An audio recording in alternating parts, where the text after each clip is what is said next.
Hi guys, I'm with James at the Train and Hobby Show, and he's got some pretty cool Cromemco computers and other things we're going through. How you been, James? Pretty good.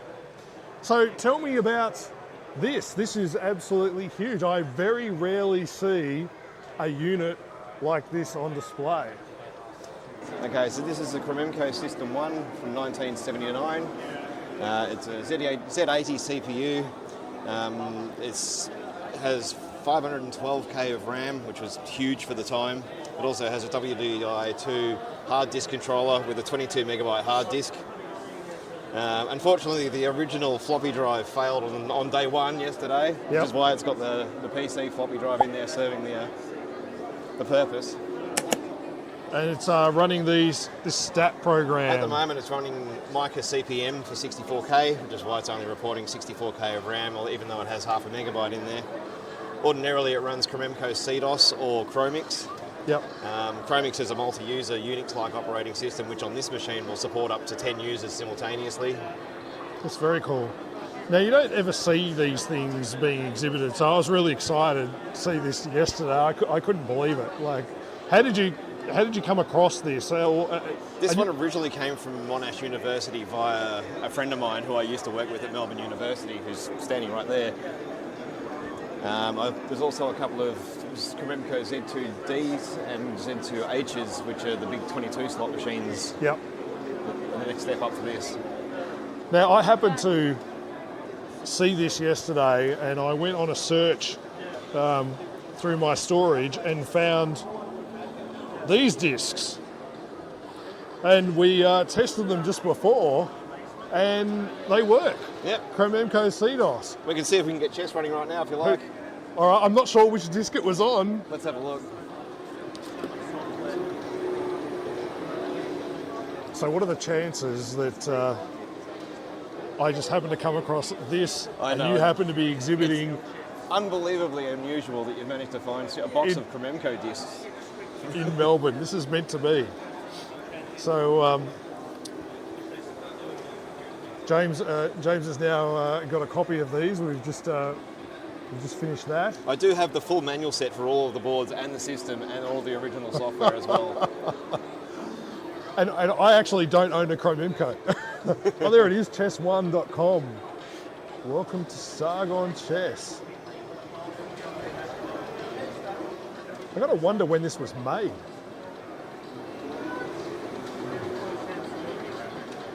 Oh yeah, I get it. Rook. Yeah.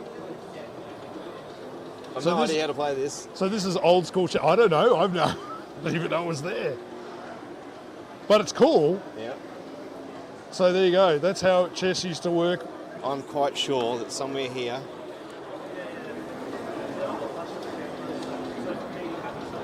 that I have another chess program. The unfortunate part with floppy disks is that they're all starting to fail because they're all 40 years old, some of the drives. Yeah. We do have the ability to put in a GoTech to replace the floppy drives, as I have on the Amiga over here. But we wanted this as original as possible for the show. We've got Yahtzee, Othello, Adventure. Hey, 1979 chess. 40-year-old chess running on a computer. So apart from this, you've got a couple of other systems that you're exhibiting. You've got an Amiga. Today I've got the Amiga 600 HD and the original Amiga 1000. This particular one is the very first PAL Amiga 1000 that came into Australia. Wow, big claim. It's been expanded to 512K internally through the front slot. It also has, which I don't have here today because it wasn't running, the CSA Turbo box, which has a 68020 CPU and FPU at 25 megahertz plus 4 mega static RAM. That's cool. So this is one chunky Amiga. Well, James, I reckon this is super cool, and I'm probably biased because of all the floppy disks and my inferior chess. I might have to find myself a Cromemco to play this on. We're going to go backstage here. So to run through, WDI hard disk controller at the top, two 256 megabyte RAM boards, the Z80 CPU board, which is switchable between 2 and 4 megahertz. Prior to this board, we had a 68,000 CPU in there that had run Unix.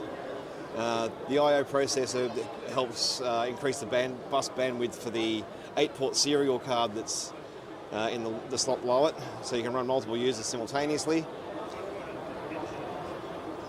Below that is another serial and parallel I/O board, and below that is the disk controller for 5.25 and 8-inch disk drives.